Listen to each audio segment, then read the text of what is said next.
I recently posted a video discussing Animal Crossing New Horizons, the things I thought were successful, its shortcomings, and how it differed from the other games in the series. And I noticed a common theme amongst the comments of that video. So many people commented saying that while they enjoyed their time with New Horizons, nothing beats Animal Crossing New Leaf. New Leaf is the best in the series, and guess what? New Leaf is my favorite as well. I ran an Animal Crossing New Leaf blog back in 2013 like it was my full-time job. I love this game. I love this game a lot. But what is it about Animal Crossing New Leaf that makes it so beloved within the community?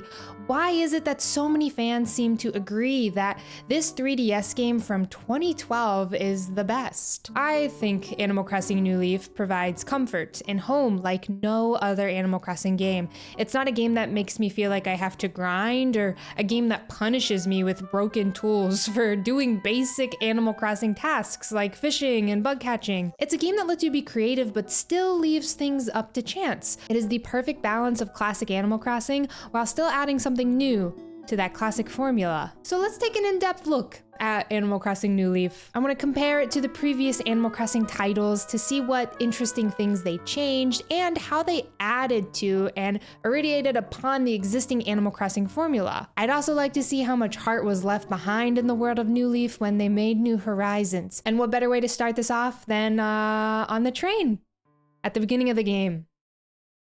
Now, before we get into this video, I would like to call you guys out. In my Shiny Munchlax video I posted last month, I mentioned that I started reading Brandon Sanderson, and I kid you not, I got more comments asking which book I was reading than I did about my Shiny Munchlax. I just kind of thought that was pretty iconic and pretty funny. So when Songs of Chaos reached out about a sponsorship, I knew it was the perfect fit for my community. The Songs of Chaos book series, written by Michael R. Miller, is the perfect fantasy read for fans of Brandon Sanderson's storytelling style and magic systems. Extra points if you grew up reading Aragon, Songs of Chaos hits a lot of similar notes. The story follows Holt Cook, a servant boy who defies society to save a blind dragon from death and become a dragon rider. Holt isn't the chosen one, there isn't some big prophecy. Our main character is a true outcast, but he and his dragon work together to fight off horrifying undead threats and uncover incredible secrets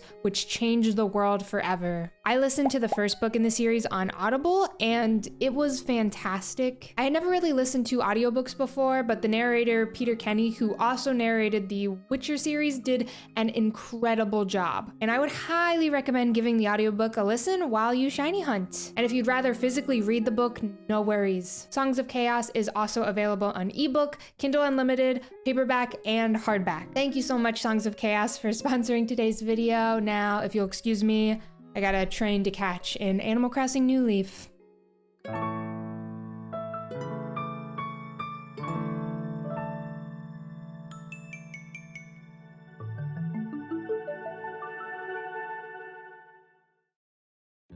When we take a look at the games previous to New Leaf, there are definitely some differences, but overall they have that same core gameplay. You do your chores for Nook, and then you're free to roam, befriending villagers and making enough money to pay off your mortgage. But New Leaf was different. There's no work uniform and no writing public hate messages about the snooty villager in your town on the bulletin board instead of actually making a nice advertisement for Tom Nook. Instead, you're greeted by an old familiar face that hits you with a wave of nostalgia if you've played some previous Animal Crossing games. Rover lets you choose one of the 4 maps to be your town, which is super neat, and then you arrive at that town and are forced into being the mayor. It is a lot to take in at once, and I think that's what makes the beginning of this game super memorable. The formula is completely changed right from the start. They were able to find a really creative way to still give you a constant influx of tasks and things to accomplish, while still providing the player with the feeling of far more agency. And as the mayor of this town, you'll be making some pretty big decisions, and that's really exciting. An additional fun detail is that you as the player never find out who originally was supposed to be the mayor. You get a letter, and of course there are theories online, but their identity is kept a secret. This is a super fun touch that really gives the player something to constantly think about. I really enjoy it. Once you've arrived in town, you meet Isabel, who serves as your secretary and assistant. I remember being a bit hesitant about Isabel at first, but I think one thing that makes her so lovable is that she really takes the pressure off of the responsibility that New Leaf has just introduced to us less than an hour into the game. Sure, we are the mayor, but who's actually doing all the work around here? Not everything about the first few steps in Animal Crossing New Leaf has changed though. You still need to meet your neighbors and find a place to live. But there was something so exciting about choosing exactly where you got to live in town. You didn't get this in previous games. When I was a kid, I remember constantly resetting for the perfect beach house and city folk. But in New Leaf, I can put my house literally wherever I want, barring some restrictions like being too close to things in the town. But choosing where to put your house and choosing that town map back at the beginning of the game while you're on the bus with Rover, it's like the first taste of freedom that New Leaf gives you as the player. After finding a place for your house, it's time to head to the plaza for the tree planting ceremony. It's so wholesome, planting this tiny sapling that will grow alongside our town. The tree will always be there, symbolizing our growth and development, and as the tree grows, you can sit by it and watch the game's credits, as well as a summary of the town, letting you reflect on everything you've done in the town and see how it's grown over time. The tree is a living representation of your New Leaf journey and is also the central hub for all the events that will take place in town. Visiting this tree often during your journey as mayor will remind you of where you started and where you are now. It's a nice touch. I think these first few steps in New Leaf are perfect. And it's such a special way to set up the town and really make it feel like your own. And I think that's something that this game does better than the others in the franchise. It feels more like home. Sure, I may be more nostalgic for Wild World than New Leaf because Wild World was my first Animal Crossing game, but I have more attachment to my New Leaf town because of these first few steps and because of how much heart I was able to pour into my town. Now, I can totally understand if people think that this beginning game of New Leaf is a little slow. You don't automatically get to jump into your office chair and start building things. You have to get a development permit first, and you receive this permit by getting your approval rating to 100% by upgrading your starting tent to a house, watering flowers and pulling weeds, and doing favors for your neighbors. It doesn't take too long to get to 100%, just a few days of consistent gameplay, but it does probably feel a lot slower compared to the previous entries. But the New Horizons 2-week tutorial grind showed me that, you know what, this New Leaf 100% approval rating thing, it's not that bad. And once you finally got that 100% approval rating, you had now unlocked public works projects and town ordinances, which was super worth the wait in my opinion. Projects like bridges, benches, and even buildings that you get to build as the mayor of your town. The game starts you off with 13 public works projects, but as you play more, you will slowly unlock more projects. For example, by talking with your villagers, you get suggestions for new public works projects to add to your town, giving the players incentive to talk to more townsfolk. And like I mentioned in my New Horizons video, I think talking with townsfolk and properly incentivizing the player to do so,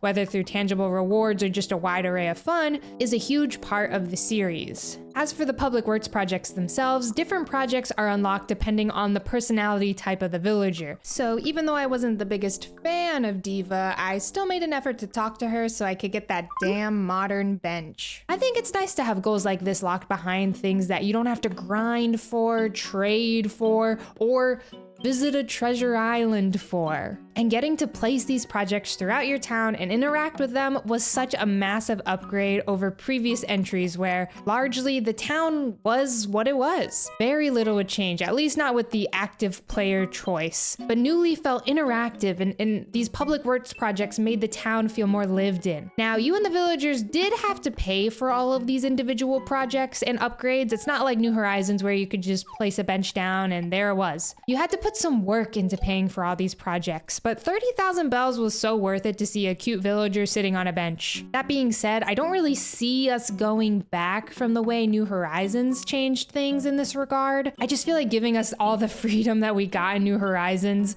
it would just be so weird to go back to something like New Leaf. But I really appreciate all the work that went into every single public works project. I think my favorite of all the public works projects that were introduced is easily the campsite, and I was really happy to see it make a return in New Horizons. But it's a lot more special and fun in a game like New Leaf, where the campsite is the only method that you can use to choose if a villager will move into your town or not. That was until the Welcome Amiibo update, but we'll get to that later. I still get excited to see campsite villagers in New Horizons, but it was just a lot more exciting in New Leaf because you don't have the option to go villager hunting and choose who you want in your town. What you see is what you get in New Leaf, and that's what makes a cool campsite villager all the more exciting. A lot of bigger public works projects require slower progress, like the buildings on Main Street. You can unlock Katrina's shop in Main Street after getting your fortune told by her 20 different times throughout your playthrough of the game. You unlock the ability to build Brewster's Cafe after donating 50 items to the museum, which is such an incredible public works project. I think New Leaf really did a great job at building certain characters up. Brewster has his own cafe, the Nookling brothers own the store all by themselves. The only character that I feel like really got the short end of the stick is Celeste. But overall, the public works projects in New Leaf are a really great balance between the lacking customization of your town in the older games and the godlike world-altering powers of New Horizons. You get so much control over the way your island looks in New Horizons that it stops feeling like Animal Crossing and it just starts to feel like a decorating sim. I don't know if it's possible to go back to having zero terraforming in a future Animal Crossing game, and I also don't even know if I want that, to be honest. But terraforming was a lot of control over the town. Definitely fun, but also a feature I kind of ignore. I prefer the simplicity of public works projects. What I hope to see in a new Animal Crossing game is still the ability to place whatever you want down, but also the option to work on building bigger and more exciting projects like those in New Leaf that we can't just place on the ground. Projects that are more exciting than a shop or an incline or a bridge. There was just a lot of customization introduced with New Leaf, and it didn't feel overwhelming. Each public works project had quite a bit of money tied to it, so a lot of thought and heart had to be put into each project choice, giving New Leaf's customization a lot more purpose than New Horizons. Another addition to Animal Crossing New Leaf that I really enjoy is Main Street. I like that it's available from the start of the game, but you have to slowly build it up by playing the game. It feels like there is always something to work towards. It's nice. Going from Animal Crossing City Folk City to New Leaf's Main Street was actually a pretty big bummer for me when I was younger. I played a good amount of City Folk when I was a kid, and I loved the city. It felt like such a luxury to visit. I was always so excited to see what surprises awaited in the city. Would Phineas be there so I could grab a balloon, or could I finally get some new shoes from Kix on the steps? I just really loved having that element of surprise with the city. I definitely enjoyed Main Street though, and the game really rewards you with cool shops and upgrades for all the time you spend in it. Main Street is awesome and is for sure of a lot better than Harv's Island,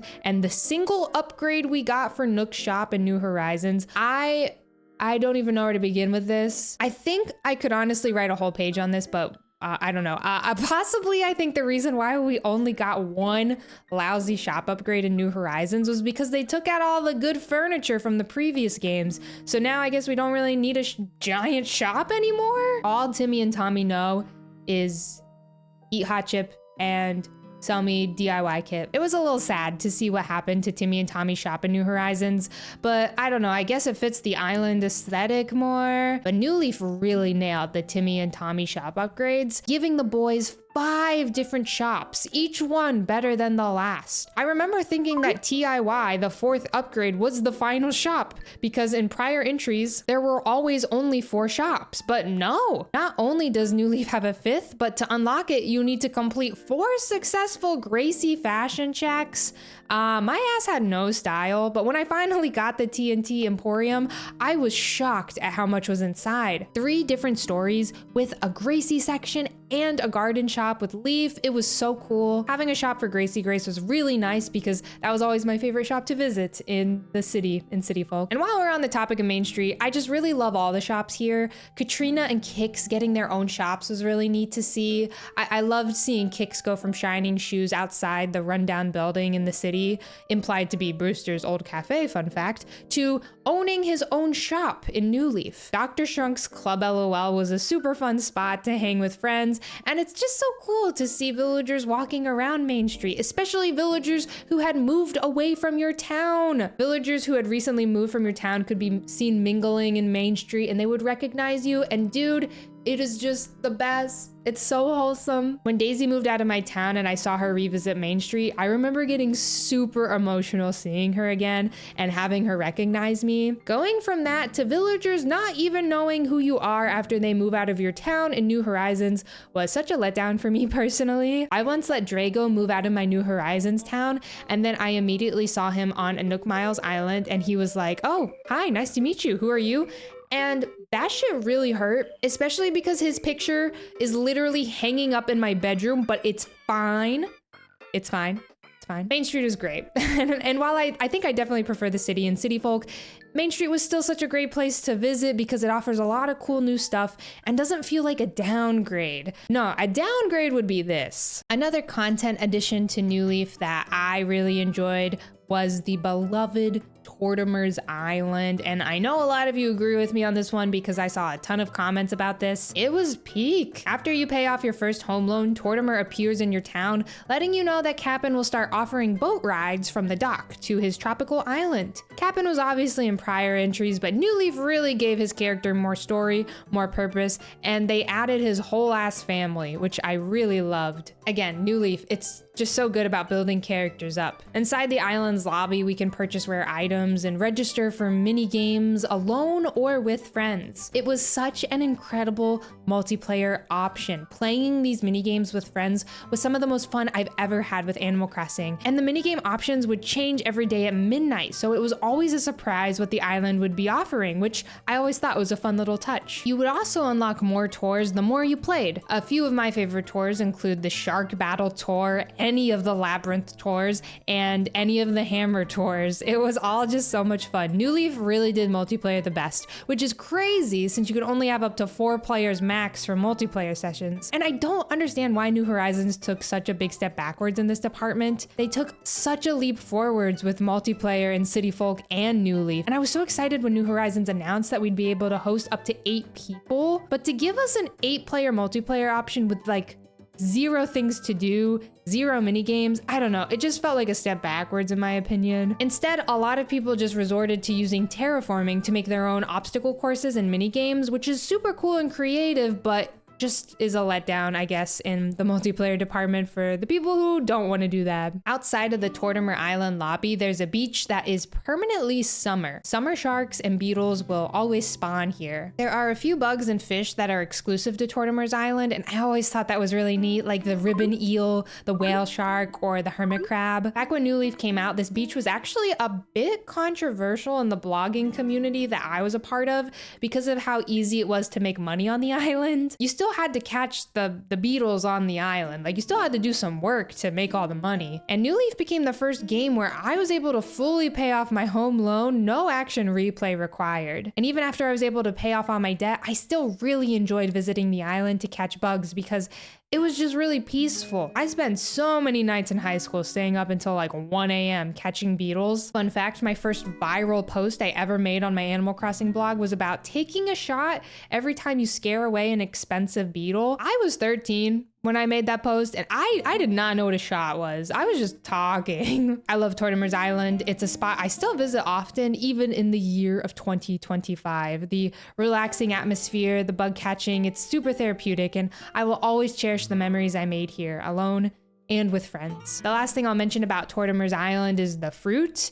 New Leaf offered a bunch of new fruits that you could easily find on Tortimer's Island. Fruits like bananas, durians, lychees, lemons, and mangoes. It was really cool to have an abundance of options, and was honestly even a little overwhelming at times. I don't understand why New Horizons didn't offer these fruits or even just other new fruits. New Horizons is literally a deserted island, so I just kind of assumed we'd see some of these fruits again, but not at all. Maybe they were just trying to make the game as simple as possible because of the crafting, but I don't know. I feel like that doesn't even make sense, and the newer fruits should have been in the game. One of my favorite things that New Leaf did was introduce really endearing characters while also giving older characters some good progression as well. I really love Isabelle despite my hesitation at first. Isabelle is super lovable, and I love learning about her through the conversations we have with her. When it was announced that we would be the mayor in New Leaf's 3DS trailer, I was super worried because I really enjoyed the classic Animal Crossing experience with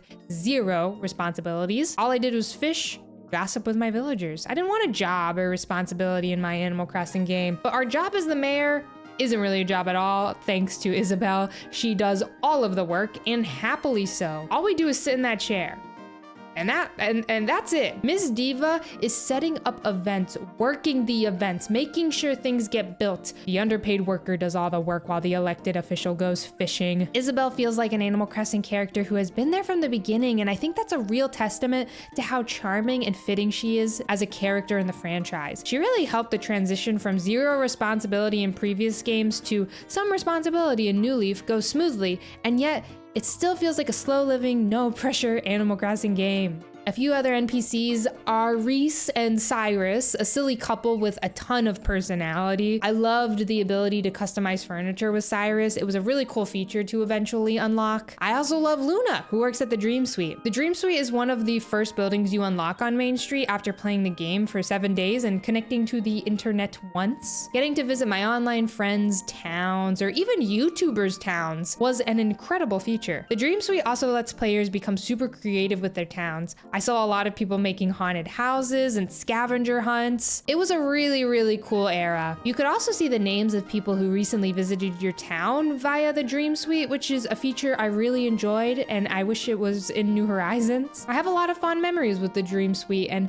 visiting cool towns that I found on Tumblr. And sadly, the Dream Suite feature is no longer usable in New Leaf since 3DS Online shut down last year in April 2024, but you know what? I'm happy that they brought Luna back in New Horizons. The last thing I'll mention about the New Leaf characters and NPCs is how refreshing it is to see the characters' growth from previous games, like I kind of mentioned already with Kix and Timmy and Tommy, but we see it with other characters too, like Pelly and Phyllis having their own post office again like they did in the GameCube. It's also cool that Tom Nook got his own shop to let the player do really cool customization to their houses. I'm not sure why they trapped him in there with Lyle, but it's fine. I do wish we had more interaction with Nook in New Leaf. I found myself never really visiting his shop once I found the perfect exterior for my house, but it's still cool to see how far he's come since his Nook Cranny days. I also love that Label is now working alongside her sisters. She went from having no relationship with her sisters due to a fight that she had with Sable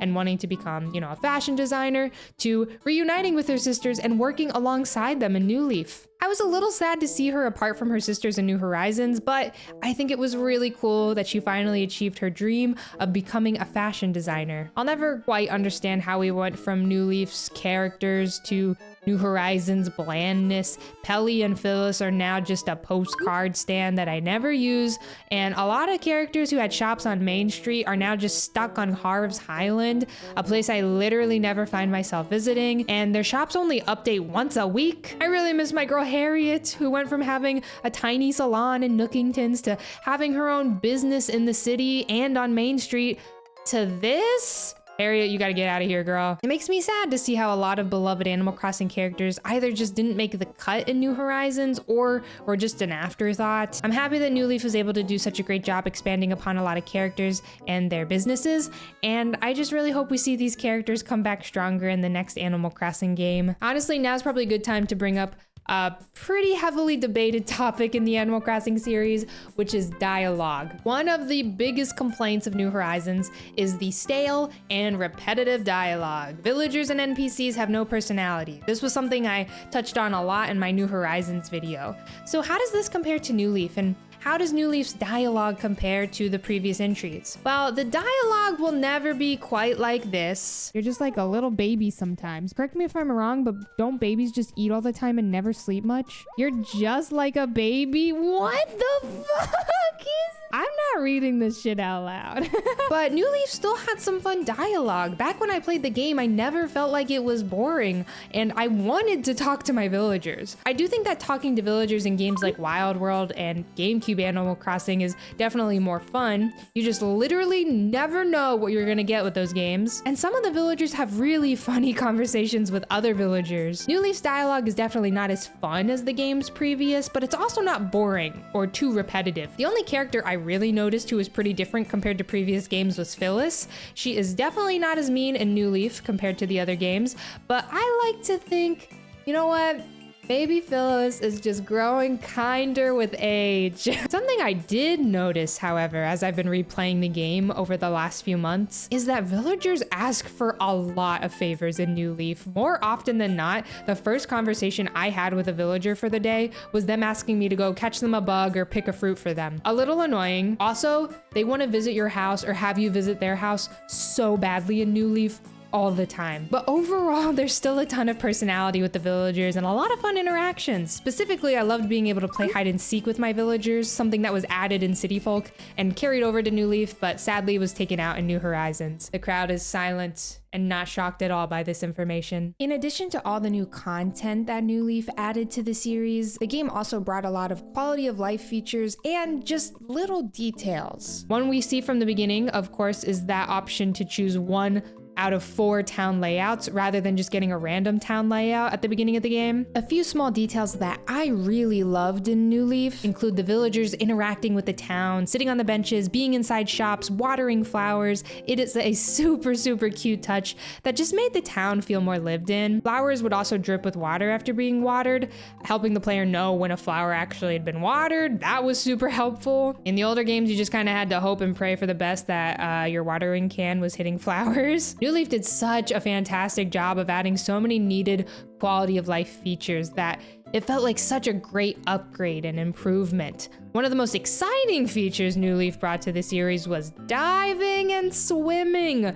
The ocean in Animal Crossing has always been quite mysterious with previous entries of the game. Random message in bottles appearing on the shore always gave the ocean an otherworldly vibe whenever I was a kid, so it was so cool to finally be able to explore it. And it was a genius idea for them to show the swimming and diving in the New Leaf trailers. That got me so hyped for the game at launch. And adding sea creatures to catch while diving was great. It wasn't an overwhelming amount of new creatures to catch, and it had me swimming in the ocean when I normally wouldn't think to. Another thing New Leaf added to the series is the chance for villagers to ping you and tell you when they're thinking about moving. If you say yes, the villager will move out 10 days later. Before the Welcome Amiibo update, it was 5 days later. You can also hear from other villagers in town if a villager is thinking about moving out. However, villagers can still move out suddenly if you are not good about talking to all of your villagers every day. Daisy, again, like I mentioned, randomly moved away from my New Leaf town when I was in the 9th grade, and it destroyed me. Pretty sure I skipped school one day because of that. I think New Leaf has such a good balance of both the older games and New Horizons when it comes to villagers moving out. New Leaf and classic Animal Crossing are ever changing with villagers moving in and out randomly. It's super easy to feel stuck in New Horizons when you have control over every little thing and change doesn't happen unless you want it to. There's nothing to look forward to in New Horizons because nothing happens unless you plan for it. There's too much power in New Horizons in my opinion, and I feel like New Leaf is the perfect balance of all of the Animal Crossing games when it comes to villagers moving in and out. Also, a side note about moving, if a villager moved out of your town and into a friend's town, that villager would recognize you. This little feature, alongside the previous villagers recognizing you on Main Street, I really think helps add to the charm and the emotion of New Leaf. A few of other New Leaf's fun little details include the pattern tree stumps and perfect fruits. Really loved both of those. And also working part-time at the Roost was a really fun New Leaf feature I adored adored. I used to have a little notebook that I would use to take notes of what villagers' favorite coffee orders were in my town. It was super charming and helped me feel more connected to my villagers. I also loved the bingo minigame with snowmen that you would get to play during the snowy months in New Leaf. I was so disappointed to see New Horizons get rid of this. I almost never made snowmen in New Horizons because I don't know, I didn't really care to, and I didn't care for the furniture. But the first thing I would do literally every single day in the winter in New Leaf was find my snowballs to make a snowman and see if I could finally get a bingo on my snowman bingo board. It was a slow burn mini game since you only got one hit a day, but that's what made it so rewarding once you finally got a bingo. New Leaf, I think, just really mastered this art of rewarding players for their patience, something that wasn't a perfectly threaded needle in earlier entries and is somewhat lost in the ultimate control of New Horizons. A daily task I really enjoyed in New Leaf was buying fortune cookies from Timmy and Tommy. Inside the cookie would be a fortune as well as a Nintendo related item, or sometimes a random furniture item piece depending on the fortune. These cookies could only be bought with play coins, the 3DS currency that is earned by walking 100 steps with the 3DS pedometer. I took my 3DS with me everywhere when I was in middle school and high school so that I'd always be stocked up on play coins. And of course, we gotta talk about New Leaf's music. I think New Leaf easily clears for best music of all the Animal Crossing games. I have a lot of nostalgia for Wild World and City Folk soundtrack,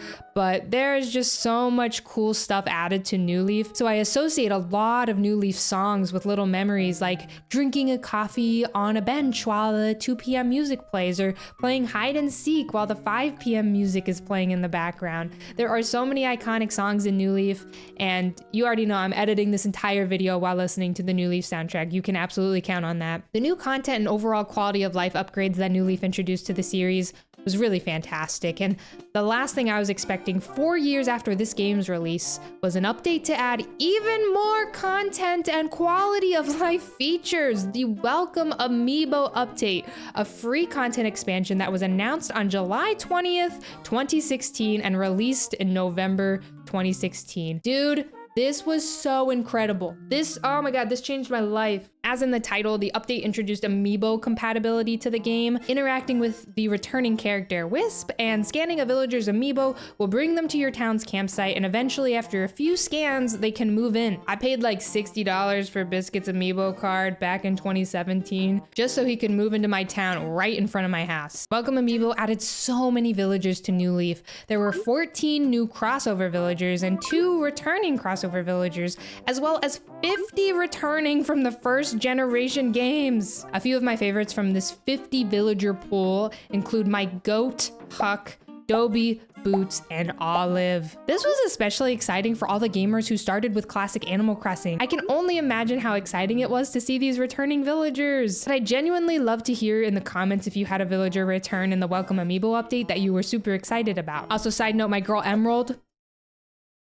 Where's my girl Emerald at? The Welcome Amiibo update also introduced new special characters like Harv, who runs the campground, a brand new area added to your town after the update. I'll be honest here, I never really cared for Harv, and I still don't. He's kind of boring to me, but he does offer rare items at his campsite that you can buy using the new Meow coupon currency the update introduced to the game. These Meow coupons were earned through town initiatives, daily tasks you could do in your town. This is basically like a pre-Nook Miles Plus kind of feature. I never really cared for Meow coupons or gathering them. I definitely did it at first. I was excited about the new furniture, but over time I just kind of started to ignore this feature. A new RV would park at this campsite every single day, incentivizing us to check the campsite daily, and inside the RV would be a special characters like Franklin or Pave or even Bianca. It was cool to see them outside of their reserved one day of the year, and you could also use Meow coupons to buy their special furniture. The campsite and new villagers are some of the biggest updates the Welcome Amiibo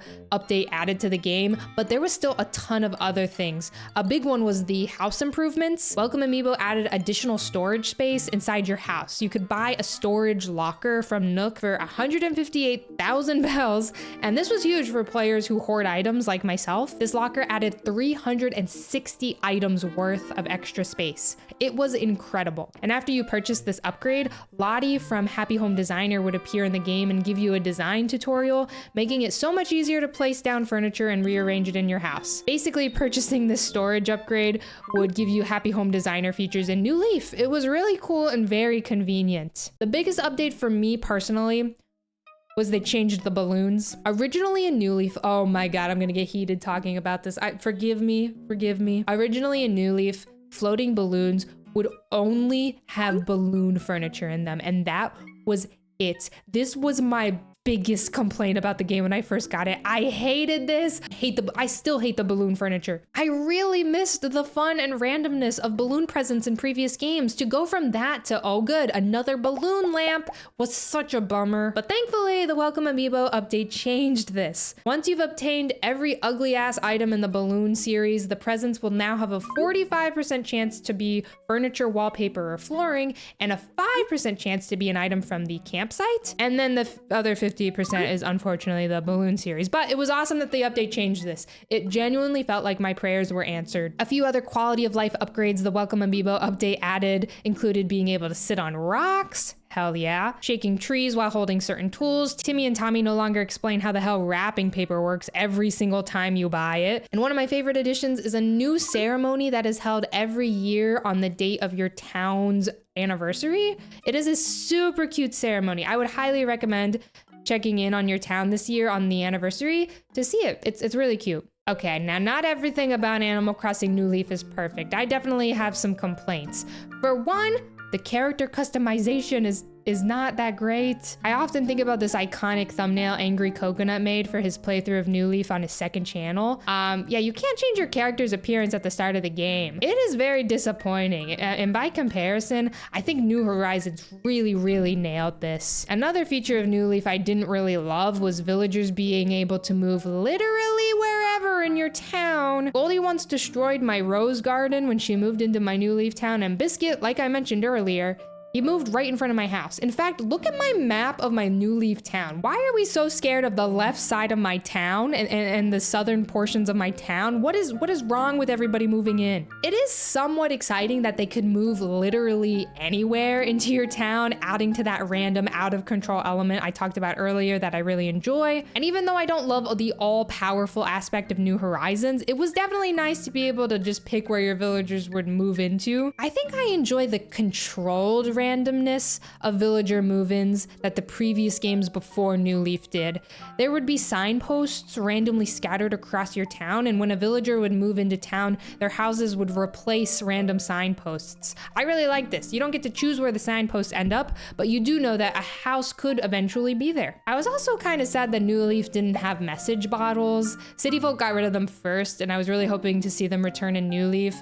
I loved these as a kid. My friends and I would theorize about who the sender was, and they are just super nostalgic for me personally. This obviously isn't a major complaint. It's just like a little feature that I wish was still in New Leaf, but they brought them back in New Horizons, but they mainly served as just another way to collect more DIYs, and the message itself was never really that interesting. Okay, I just talked a lot about Animal Crossing New Leaf. I love this game, and it's been really nice to reflect on it. And as I look at New Leaf today, now, it's interesting to compare it to the other Animal Crossing games in the series as a whole, because I kind of feel like each Animal Crossing game has a thing that it makes it shine. The GameCube game and the first generation games, they have a ton of personality. And if that's something you want, then GameCube Animal Crossing is perfect for you. If you're looking for a game with that same personality but on the go, Wild World is a great choice. Animal Crossing City Folk, okay, listen, I love City Folk, but it's a little difficult to recommend because it's just Wild World with a city and without the portability. But if you enjoy that addition of new area to escape into and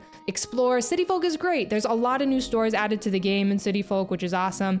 And as a chat member said in my stream recently, City Folk walked so New Leaf could run. If you're looking for a creative outlet and or a decorating simulator, New Horizons is definitely a great choice here. And New Leaf, when I look at it today, it is the perfect blend of all of the Animal Crossing games. The game has a ton of fun charm and personality. Villagers are enjoyable to talk to, and there's a lot of cool holidays and events. New Leaf has the main street, which serves a similar role as the city in City Folk, and there's a ton of town customization. Public works projects are super fun to slowly unlock and work towards, and it's exciting to see how developed your town becomes as time passes.